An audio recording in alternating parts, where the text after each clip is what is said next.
Ya, selamat pagi teman-teman. Di sini kelompok 1 ingin menjelaskan tentang aplikasi pemetaan sosial Kabupaten Pulau Pisau. Pertama, saya akan menjelaskan tentang penjelasan dasarnya. Suatu aplikasi untuk memahami dan mendapatkan gambaran utuh kondisi sosial masyarakat lokal. Kegiatan ini sangat penting untuk dilakukan karena setiap masyarakat memiliki kondisi sosial yang berbeda-beda, serta memiliki masalah dan kebutuhan yang berbeda-beda pula. Selain untuk mengetahui kebutuhan dasar masyarakat, potensi sumber daya, dan modal sosial masyarakat, juga untuk mengenal stakeholder dalam kaitannya dengan keberadaan dan aktivitas pelaku dalam program yang akan dijalankan, mengidentifikasikan akar permasalahan yang dirasakan komunitas masyarakat, serta menganalisis potensi konflik yang terdapat di masyarakat. Nah, selanjutnya, Tujuan dasar pemetaan sosial agar dapat mengidentifikasi kelompok sosial yang berbeda menggunakan kriteria yang ditetapkan secara lokal dan menilai distribusi aset di seluruh kelompok sosial. Akar masalah yang pertama, pengelompokan data sosial berdasarkan tingkat pendapatan, usaha produktif, dan pendidikan. 2. Pengelompokan aset koresponden sebagai penentuan penerima bantuan non-tunai. 3. Mengidentifikasi validasi data kuesioner. dasar hukum. Pada Peraturan Menteri Pekerjaan Umum Republik Indonesia Nomor 5/PRT/M/2013 tentang pedoman pemetaan sosial, ekonomi, dan lingkungan di bidang pekerjaan umum. Nah, pada bagian A, bahwa dalam pembangunan infrastruktur pekerjaan umum tidak terlepas dari permasalahan sosial, ekonomi, dan lingkungan yang dikarenakan antara lain kurang tersedianya data dan informasi mengenai kondisi sosial, ekonomi, dan lingkungan di wilayah pembangunan infrastruktur pekerjaan umum. Lalu, bagian B, bahwa data dan informasi mengenai potensi sosial, ekonomi, dan lingkungan yang dimiliki suatu wilayah dapat dikembangkan untuk menunjang pengembangan infrastruktur pekerjaan umum agar dapat diandalkan dan berkelanjutan. Lalu pada bagian bab 2, pemetaan sosial, ekonomi, dan lingkungan, bagian ke-1, skala pemetaan. Pada pasal 4 ayat 1, skala pemetaan sosial, ekonomi, dan lingkungan terdiri atas 2, yaitu pemetaan regional, hasilnya dalam bentuk peta regional, dan yang kedua, pemetaan lokal atau spesifik, hasilnya dalam bentuk peta lokal atau spesifik. Lalu yang kedua, pemetaan regional sebagaimana pada ayat 1 terdiri atas 3, yaitu aspek sosial yang meliputi hubungan antara pemerintah, kooperatif, komunitas, dan kelembagaan sosial. Lalu bagian B, aspek ekonomi yang meliputi ekonomi regional dan ekonomi sumber daya. Dan yang terakhir, aspek lingkungan yang meliputi rona lingkungan dalam skala kawasan. Lalu yang ketiga, pemetaan lokal atau spesifik sebagaimana pada ayat 1 terdiri atas aspek sosial yang meliputi hubungan antara individu dan rumah tangga. Lalu pada bagian B, aspek ekonomi yang meliputi ekonomi rumah tangga. Dan yang terakhir, aspek lingkungan yang meliputi rona lingkungan dalam skala hunian. Keputusan Gubernur Kalimantan Tengah nomor 118/546/2019 tentang upah minimum kabupaten kota di Provinsi Kalimantan Tengah tahun 2020. Bagian A, bahwa berdasarkan ketentuan pasal 46 ayat 1 Peraturan Pemerintah nomor 78 tahun 2015 tentang pengupahan, Gubernur dapat menetapkan upah minimum kabupaten atau kota setelah menerima dan memperhatikan rekomendasi bupati atau wali kota berdasarkan saran dan pertimbangan Dewan Pengupahan Kabupaten atau Kota sesuai tugas dan kewenangannya. Nah, berikut adalah upah minimum kabupaten atau kota di setiap kabupatennya dan kotanya. Sumber-sumber data. Nah, sumber data pertama adalah data manual dalam bentuk kuesioner, artinya dalam bentuk hard copy-nya. Lalu yang kedua, data dari perangkat lunak berupa teks yang disimpan dalam database berdasarkan hasil dari kuesionernya. Lalu proses pendataan berawal dari proses pengumpulan data mentah atau kuesioner yang diterima dari fasilitator, lalu data tersebut diinput oleh koordinator lapangan melalui aplikasi yang tersedia. Nah, seperti pada gambar, fasilitator akan menyediakan kuesioner kepada koordinator, lalu koordinator akan menyediakan di aplikasi, lalu aplikasi itu akan mengirim ke database untuk hasil dari kuesionernya. Sekarang saya akan menjelaskan tentang tampilan inputan data dari aplikasi. Di sini ada input data lokasi responden yang dapat mendapatkan data alamat dari responden seperti lokasi provinsi, kabupaten, kecamatan, dan desa. Kemudian input data responden yang dapat mendapatkan data informasi responden seperti nik, nama, umur, dan jenis kelamin. Input data anggota keluarga yang dapat menambahkan data anggota keluarga ke data kepala keluarga dengan data yang dimasukkan berupa nama, jenis kelamin, umur, dan nik. Input data hunian responden akan menambahkan data hunian dari responden seperti status tanah, bentuk tatanan rumah, status hunian, dan luas tanah. Input data pekerjaan dan pendapatan akan menambahkan data seperti pekerjaan atau mata pencarian, usaha sampingan, dan jarak ke tempat kerja. Kemudian input data sarana dan prasarana akan menambahkan data sarana prasarana yang dimiliki oleh responden seperti listrik, PTAM, tampungan air, drainase, dan septic tank. Kemudian berikut ini adalah relasi tabel yang terjadi. Terdapat 9 tabel yang saling berrelasi. Berikut ini adalah data yang kami peroleh untuk dianalisis. Terdapat sekitar 4.000 data yang terkumpul. Dan selanjutnya akan dijelaskan oleh teman saya berikutnya. Terima kasih. Hasil penelusuran data untuk menentukan pengelompokan dan validasi data yang telah diberikan koresponden berdasarkan pada data pribadi, keluarga, ekonomi, dan lokasi di Kecamatan Jabiren dan Pandi Batu, sehingga akan memproduksi kelompok berdasarkan data 1. Kelompok penduduk meliputi umur, jenis kelamin, dan tingkat pendidikan. Kelompok ekonomi meliputi tingkat pendapatan masyarakat. Ketiga, kelompok aset sebagai penentu penerimaan bantuan non-tunai berdasarkan luas bangunan di bawah 30 meter persegi, jenis dinding, kayu, triplek, papan, atau bilik, status tanah, HGB, atau hak milik, status hunian, hak milik, atau milik orang tua, tipe rumah, non-permanen, atap rumah, rumbia, seng, atau sirap, pendapatan kurang dari 500.000 per bulan. Keempat, validasi data koresponden. Berdasarkan data koresponden, pada data pengeluaran rutin minimal 2 data, meliputi biaya kebutuhan sehari-hari, biaya listrik, biaya sekolah anak, biaya pajak kendaraan. Grafik berdasarkan kelompok umur. Dari hasil penelusuran, kelompok umur didapat usia produktif antara 20-64 tahun pada Kecamatan Jabiren dan Pandi Batu. Grafik berdasarkan kelompok jenis kelamin. Dari hasil penelusuran data yang berdasarkan kelompok jenis kelamin di Kecamatan Jabiren dan Pandi Batu lebih didominasi laki-laki daripada perempuan. Grafik berdasarkan jenis kelamin laki-laki di usia produktif 20-64 tahun. Dari hasil penelusuran data yang berdasarkan kelompok jenis kelamin laki-laki di usia produktif di Kecamatan Jabiren dan Pandi Batu sebagai berikut. Grafik berdasarkan jenis kelamin perempuan di usia produktif 20-64 tahun. Dari hasil penelusuran data yang berdasarkan kelompok jenis kelamin perempuan di usia produktif di Kecamatan Jabiren dan Pandi Batu sebagai berikut. Grafik berdasarkan kelompok tingkat pendidikan. Dari hasil penelusuran data berdasarkan kelompok tingkat pendidikan didapat rendahnya kesadaran penduduk dalam mewujudkan sekolah 9 tahun, sehingga faktor tersebut yang menjadikan Kecamatan Jabiren dan Pandi Batu tingkat pendidikan sangat rendah. Grafik berdasarkan kelompok tingkat pendidikan yang bekerja.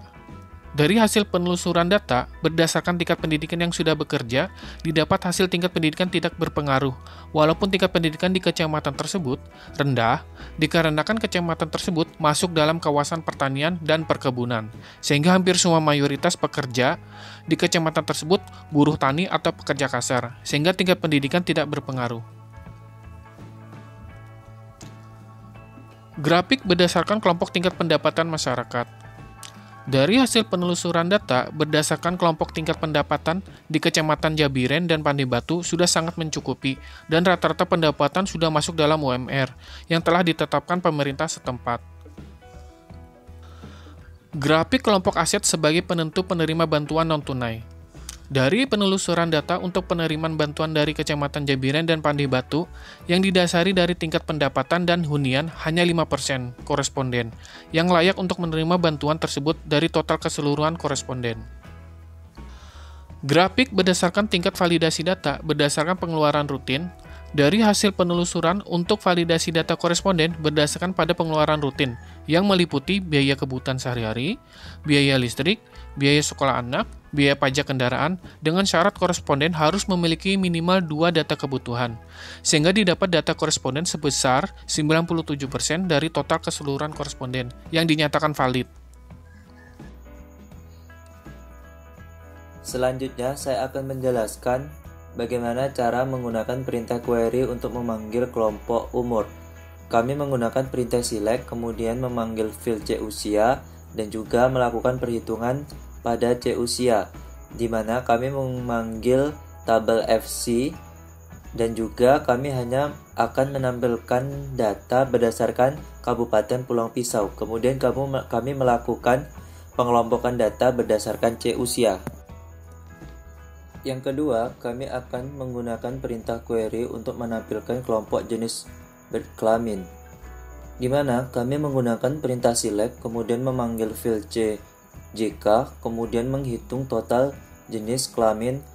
Di sini kami menggunakan tabel FC, di mana kami akan menampilkan data berdasarkan kabupaten, yaitu Pulang Pisau, dan kami melakukan pengelompokan data berdasarkan C jenis kelamin, sehingga didapat data seperti di samping ini, di mana laki-laki terdapat sebanyak 714 orang dan perempuan sebanyak 161 orang.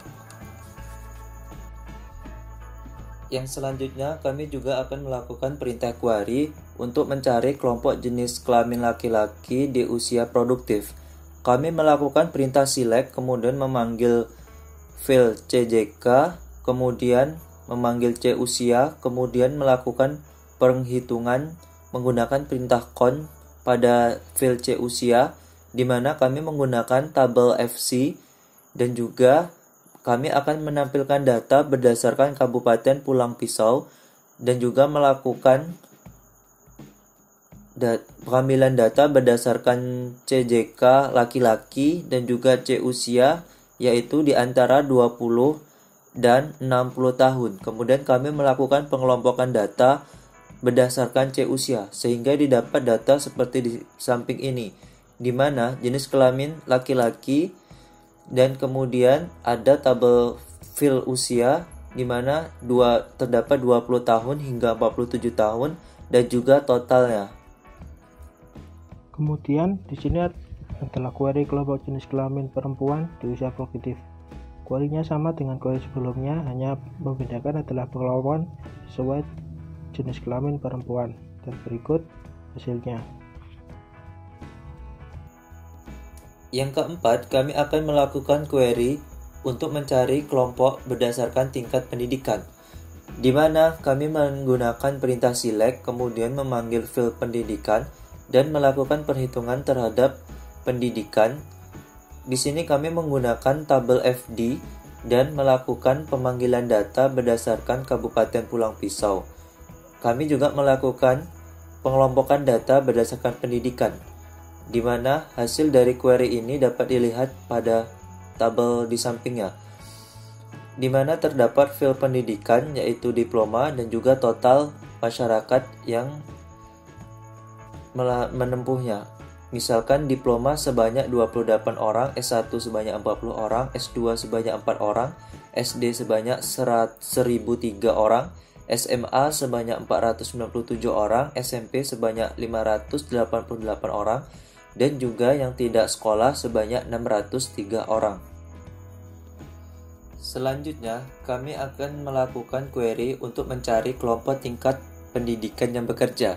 Kami menggunakan perintah select, kemudian memanggil field pendidikan, dan melakukan perhitungan pada pekerjaan, di mana kami akan menggunakan tabel F_D dan melakukan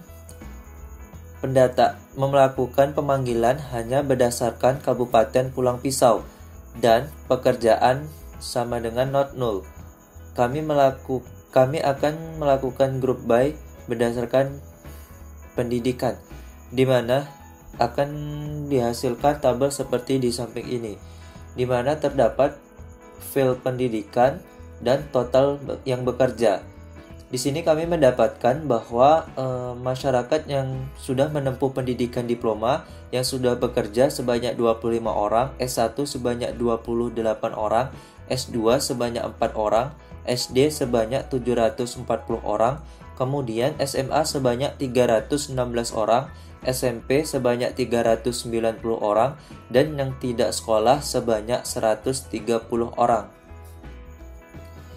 Selanjutnya, kami akan melakukan perintah query untuk mencari kelompok tingkat pendapatan pada masyarakat, di mana kami menggunakan perintah select, kemudian melakukan pemanggilan pada field pendataan, kemudian melakukan perhitungan pada pendapatan, dan kami menggunakan tabel F_G_data, dan kami melakukan pemanggilan data hanya berdasarkan pada Kabupaten Pulang Pisau dan pendapatan is not null, di mana kami juga melakukan pengelompokan data berdasarkan pendapatan, sehingga didapat sebuah hasil pencarian seperti di samping ini, di mana terdapat field pendapatan yaitu antara 1 juta dan 3 juta per bulan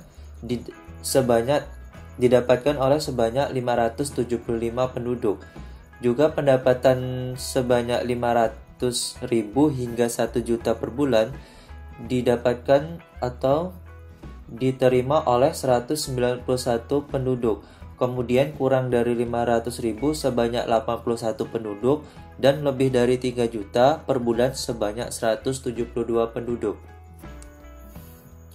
Selanjutnya juga kami melakukan perintah query untuk mencari tahu kelompok aset sebagai penentuan pemberian bantuan non-tunai pada penduduk. Kami menggunakan perintah select, kemudian melakukan pemanggilan pada field nick, kemudian field nama, dan juga kami melakukan beberapa join pada tabel, yaitu pada tabel FE yang dijoinkan dengan tabel FC, kemudian dijoinkan lagi dengan tabel FE, dan dijoinkan lagi dengan tabel F_G_data. Di sini kami melakukan pencocokan kriteria di mana pendapatan kurang dari 500.000 per bulan, dan juga luas bangunan kurang dari 30, dan dinding rumah yaitu kayu, triplek, papan, dan juga bilik. Kemudian dari status tanah yaitu HGB dan juga hak milik, dan status hunian milik sendiri, milik orang tua, dan juga tipe rumah permanen dan juga atap rumah, rumbia, seng atau sirap. Dan kami hanya menampilkan data pada Kabupaten Pulang Pisau, sehingga didapatkan field seperti di samping ini, di mana kami memanggil nama nick dari penduduk, dan kemudian menampilkan nama-nama yang seharusnya menerima bantuan non-tunai sesuai dengan kriteria yang sudah kami sebutkan sebelumnya.